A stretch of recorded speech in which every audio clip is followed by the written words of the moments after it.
right, people, welcome back. Star Wars Racing Incorporated and Lorex 7. So we've got.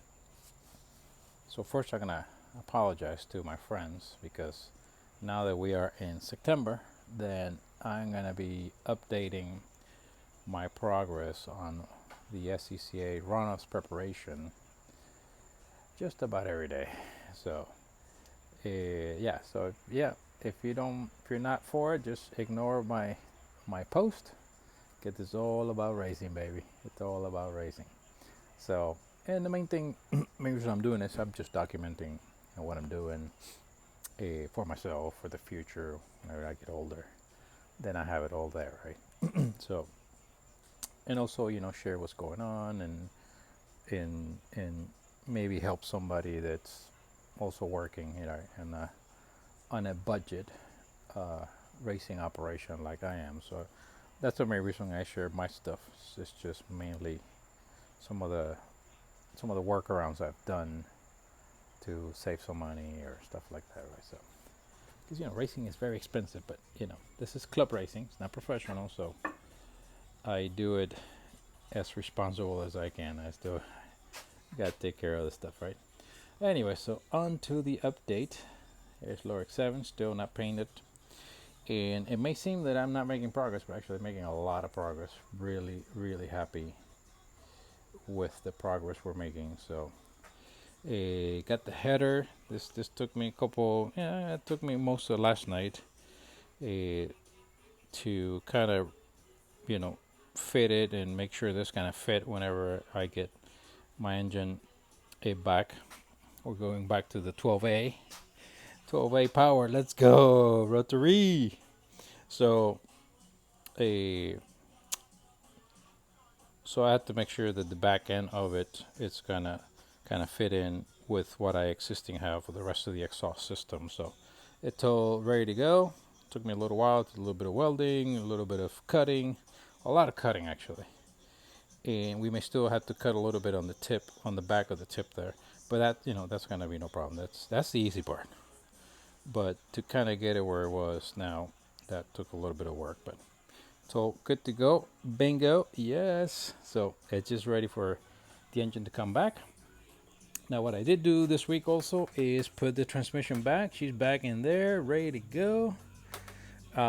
Again, mainly for safety. Again, you want to have as strong things as you can. Had a bit of a hairline crack on the bell, on the bell housing, so I took it to one of my local guys here, and he did the aluminum welding both sides. That's the thing. If it's in the car, then they can only do the outside. But I say, hey, no, let's just take it out. So I took, I had the engine out already, so I just took the transmission out. And he came in and took care of the welding both sides, real nice and thicky, pretty thick there. But already measured with the flywheel on it and the starter, so it's all fine and dandy, super, all clear, it's all good. So really excited. Also went ahead and changed a lot of the bushings and rubber bushings for the back of the engine stand, if you will. So that's got nice cushions now there, hopefully reduce vibration. So yeah, we're looking good here. So that's all good in there. Drive shaft's also back in, so that's all good. Got the header good to go. The nose is all pretty much good to go. Just gotta take it back out and clean it and prep it and paint it. That's basically all I gotta do with this nose. The other one we're gonna work on. So the only thing here on the table in the advice department is this guy here. This is my Dremel. I would say and this one I got back when it was an infomercial. So this is from like 2005. This is when it first came out. And it's great for the house, by the way. So I had it for the house, but I've been using it for a lot of the racing stuff. It's really, really convenient, especially for the smaller areas, right? So you can cut, you can route, you name it. Sand, grind, you name it. You can do all kinds of stuff with it. So I would recommend anybody make sure you get one of these things. And what I didn't have before was these sort of things for grinding, for more aggressive grinding and porting, if you will. And I got this 2 sets in Amazon for like $10 for the 2 sets. And I can put them on the Dremel, or you can also put them in the drill if you want. And I tell you, they work really good. Really, really happy with this. So I got two. It was a set of two, so I put one here in the house, and the other one, it's in my travel kit. So there's this one here. It stays here, but the travel kit one, I'm about to put it with the rest of the stuff here. I already laid it here somewhere. I guess I already put it in already. So, but yeah, that's good stuff. I tell you what. Got my tires all ready to go here. We're probably going to change my ladder wheels, put the new tires on these things before I go. As my trailer tires, all good to go, all painted and marked.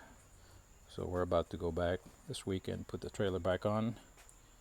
There's the rest of the engine parts ready to go, all cleaned up perfectly, all degreased and clean. So real happy with that. Got the oh yeah. So I got the. This is the last thing on this update, then we're done. Here's my 13B header, looking good as well, but he's not going. We're gonna go 12A. So, but yeah, the last thing was the Toyos. I was thinking, man, these things got, I don't know, 50 cycles, but they're still going strong. So I think maybe the BIR this year might be the last time, but they still got pretty decent thread. So I guess the advice there is budget racing. My advice would be to get at least one set of these, right? I use these things for all of the test days, or track days. I use these for pretty much all of my practices at the race weekends, sometimes also qualifying. And they just keep going, man. And they give you a decent time. It's not like a nice new set of Hoosiers, but I'm telling you, hey, for the budget racer, you must have one of these, because then this is what you're going to use all the time, and then save your good Hoosiers or good years, whatever, for the main race, So yeah, I had these tires for like 2 years, I think. They're still going. Not a tire expert, but they still got some groove there. So I think they're gonna see their second runoffs. Probably the test day, and then probably the first session of quali. I'll be using these, and maybe the third session of quali. Because I might, in the second session, I might go ahead and go with the new Hoosiers, or my newer Hoosiers. They're takeoffs, but they're almost new, and qualify hard on the second day of quali instead of the third day. Because last year I had a problem in the third day, couldn't put a good lap. So I think I'm gonna follow the experts on this. Maybe do my hard quali on day 2. So that's what's going on here. We're just gonna go ahead and freshen these letters here for this guy. We're gonna organize his area. That's the other thing, trying to keep your shop. It wasn't like this today. It was a mess, and I can't work like that. So I already clear up everything, put everything away, and finish with this deal here. Now I'm just gonna clean up here, and put everything away and call it a day. Come back tomorrow, nice and fresh. The other thing, I went ahead and got my rear axles here, my backups. Went ahead and removed the protective cover that comes with it. So that was pretty cool. The Dremel came in really handy there, because there was not a whole lot of room. So they're ready to go for the runoffs. Also got from my last year runoffs, got my radiator here still in the box. So that's gonna come just like that. And down there is my stock differential for a GSL SE. So all these things I'm going to start pulling in the next couple of weeks. And this box right here actually is all ready to go. from before.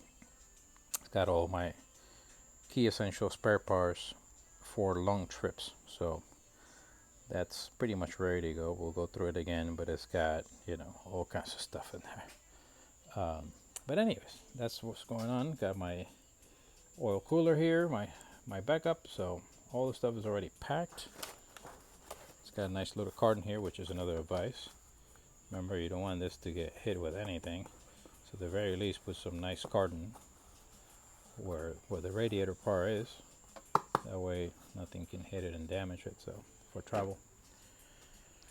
So that's it, guys. All right, we'll hopefully get the engine soon, and then we'll be rock and rolling to the dyno. Make sure everything is cool, nice and set, and then we're pretty much set, you know. So that's what's going on around here. You guys stay safe, stay cool, and stay healthy. Star Wars Racing Incorporated.